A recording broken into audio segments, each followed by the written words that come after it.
आज मी तुम्हाला फ्लॉवर कोफ्त्याची भाजी कशी बनवते ते दाखवणार आहे। त्याच्यासाठी मी फ्लॉवर घेतलेला आहे, गरम पाण्यामध्ये स्वच्छ धुवून घेतलं आणि आता हे मिक्सरमधून काढून घेते। ते मीठ, धनिया पावडर, जिरा पावडर टाकलेलं आहे, थोडीशी हळद, हा मसाला, कांदा आहे, अख्खा जिरा टाकते थोडासा आणि ओवा टाकते थोडासा अर्धा चम्मच। आणि आता बेसन बघा, तुम्ही तुमच्या याने टाका, हिशोबाने टाका किती लागतं बेसन ते। आणि आता याला सगळं मिक्स करून घ्यायचं, असं मळायचं हाताने। हे बघा माझा हा मळून झालेला आहे सगळं मसाला वगैरे टाकून।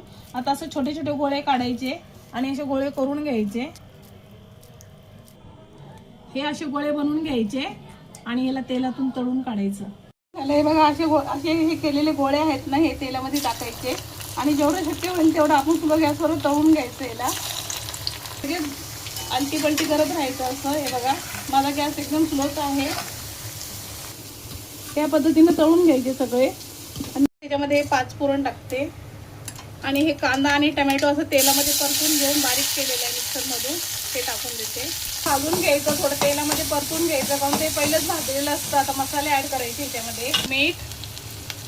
मीठ चवीनुसार टाकायचं, अर्धा चम्मच हळदी पावडर, धनिया पावडर 1 चम्मच, जिरा पावडर 1 चम्मच आणि हे लाल तिखट आहे, मी 2 ते 3 चम्मच टाकणार आहे, मला तिखट पाहिजे म्हणून। तेजपत्ता, हा मसाला भाजून घ्यायचा आणि पाणी टाकते थोडंसं आणि परत मसाल्याला भाजून घेते। आता याच्यामध्ये हे कोफ्ते सोडून टाकते मी असे।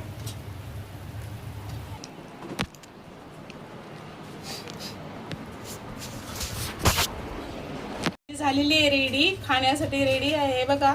आता थोडंसं वरतून असं कोथिंबीर टाकून द्यायची। माझी रेसिपी आवडली तर लाईक करा।